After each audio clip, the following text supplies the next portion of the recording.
Salut à tous, vous n'avez pas pu passer à côté de la sortie du dernier Zelda, Tears of the Kingdom, et en particulier d'une fonctionnalité qui, j'ai l'impression, a été faite pour qu'on fasse une vidéo sur Craftest. Elle permet à Link de ramasser des objets sur la map et de construire des machines, des véhicules avec. Et bah c'est exactement ce qu'on va essayer de faire aujourd'hui dans la vie réelle. On va récupérer un maximum d'objets du quotidien qui pourrait ressembler à ce qu'on trouve dans le jeu, et avec, on va construire un véhicule. Ça risque d'être un peu bancal, mais j'ai hâte de voir à quelle vitesse on pourra aller.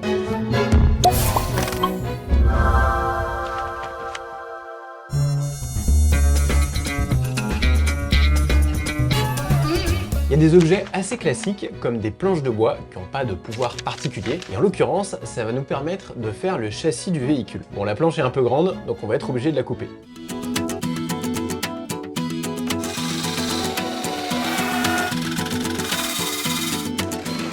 Après, il y a des objets qui sont plutôt des artefacts. Ils nous viennent d'une civilisation disparue, les Sonos, et ils ont des pouvoirs. Le premier, c'est la turbine. Il permet de pousser le véhicule par la force du vent. Et ben ça tombe bien parce que j'ai trouvé un ventilateur qui ressemble énormément. Bon, par contre, comptez pas là-dessus pour propulser notre véhicule, ça va plus être de la déco qu'autre chose. Dans la vie réelle, il nous aurait fallu une énorme hélice comme sur un paramoteur, ça aurait pas du tout ressemblé au jeu. Ça, c'est la fameuse glu verte que Link utilise pour tout assembler.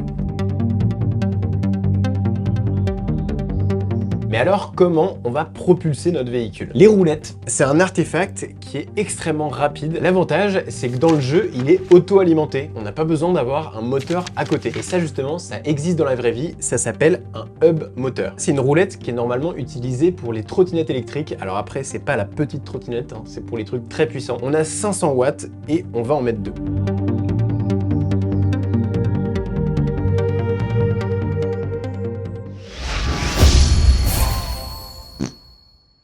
Je crois que ça marche pas aussi bien que dans le jeu.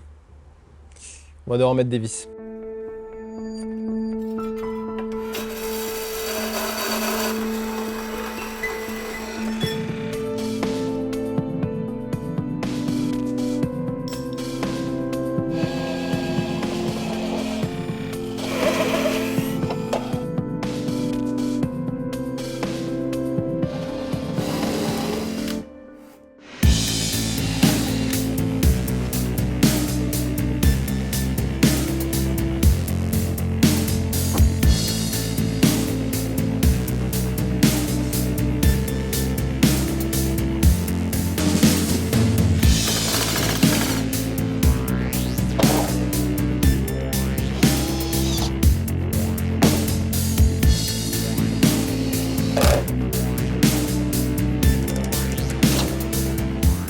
Mais pour faire fonctionner ces roulettes, il faut une batterie, la batterie Sonos haute capacité. Dans la vraie vie, c'est une bonne grosse batterie au lithium. Encore une fois, on va en avoir deux. Je pense qu'on va les mettre par là, mais je vais pas les fixer tout de suite parce qu'on va attendre d'avoir les autres parties du véhicule et en particulier les roues avant. J'ai un peu galéré parce que je voulais vraiment des roues qui ressemblent à celles qu'on peut trouver dans le jeu. J'ai regardé des roues de vélo, mais forcément il y a des rayons. Les roues de moto, c'était un peu trop gros. Donc le truc que j'ai trouvé, c'est des roues de carriole de vélo. Elles ont un peu la même forme que dans le jeu, sauf qu'elles sont un peu plus modernes. Et pour les fixer, on va devoir souder quelques morceaux de métal. Je vais mettre une barre en métal à l'avant et de chaque côté, je vais souder ça. C'est des pièces de cartes. Mais le problème, c'est que les pièces de cartes, c'est pas compatible avec nos roues de carriole. Du coup, j'ai coupé le bout et je vais le remplacer par une tige filetée de la bonne taille.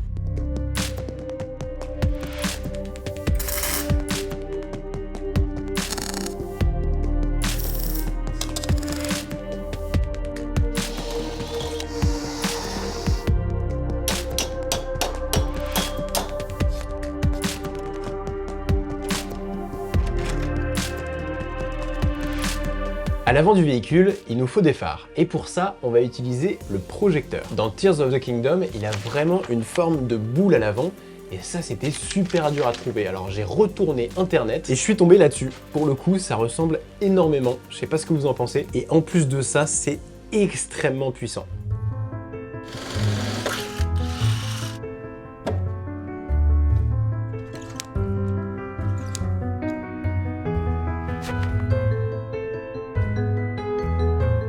ça commence vraiment à avoir de la gueule. Je crois qu'il nous manque un truc. Et c'est pas les freins. Dans le jeu, il n'y a pas de frein. Non, il nous faut quelque chose pour pouvoir tourner, et dans Tears of the Kingdom, ça s'appelle le gouvernail. Alors pour le coup, cet artefact, c'était impossible de trouver quelque chose qui ressemblait de près ou de loin dans la vraie vie. On va devoir tricher et le créer de toutes pièces. On va utiliser ce qu'on appelle une crémaillère, et pour les commandes, on va assembler des tubes. J'ai longtemps cherché des guidons de vélo qui pourraient ressembler, mais je vous garantis que c'est introuvable.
Par contre, forcément, la direction est inversée. On a pas mal avancé sur la construction du véhicule, mais on a un gros problème. J'ai pas les mêmes pouvoirs que Link, donc il suffit pas que je mette un coup dans la batterie sono, que le véhicule se mette d'un seul coup à avancer. Dans la réalité, c'est un peu plus compliqué que ça. Donc il va falloir que je trouve un moyen de relier le gouvernail aux roulettes. Pour ça, j'avais acheté ce qu'on appelle des contrôleurs moteurs, et je comptais y relier ces poignées pour que ça ressemble le plus possible à ce qu'on peut voir dans le jeu. Sauf que malheureusement, j'ai passé plusieurs heures à essayer de comprendre ce qui sortait de ces contrôleurs, et j'en suis venu à la conclusion qu'ils n'étaient pas compatibles avec les poignées. Heureusement, grâce à une livraison super rapide, aujourd'hui, on a reçu ces deux gâchettes qui fonctionnent avec ces deux nouveaux contrôleurs. Le problème, c'est que justement, ça ressemble pas du tout à ce qu'il y a dans le jeu, on va devoir les modifier. L'idée, c'est de connecter tout ça pour faire les premiers tests et voir si les moteurs fonctionnent bien, et ensuite, j'enlèverai cette partie de la gâchette pour pouvoir faire sortir un câble et essayer de relier les poignées.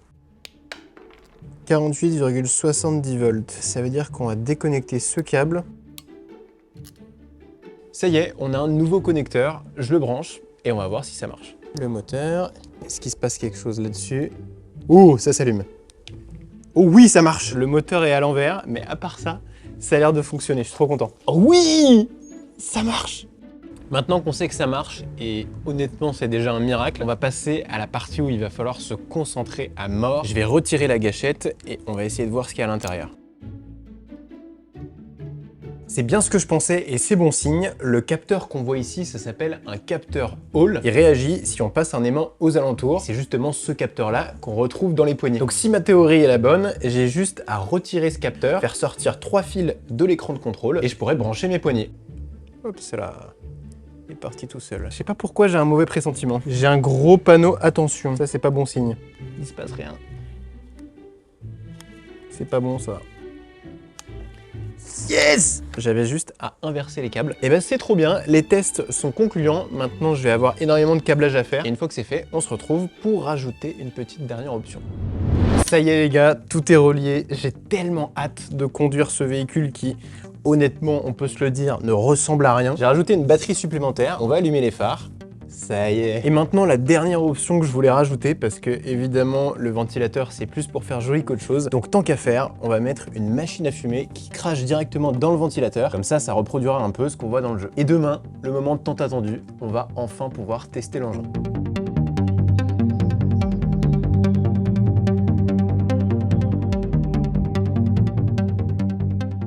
On a eu un petit problème, on sort pour tester le véhicule et d'un seul coup on s'est pris la plus grosse averse. Donc si la voiture démarre, ça veut dire qu'elle est plus ou moins waterproof. En tout cas on a croisé un promeneur qui nous a dit que ça ressemblait énormément à ce qu'on pouvait voir dans Zelda. Coïncidence. Allez, on met la fumée. Waouh, waouh, waouh! Ah oui, c'est puissant! J'ai pas de frein! Waouh!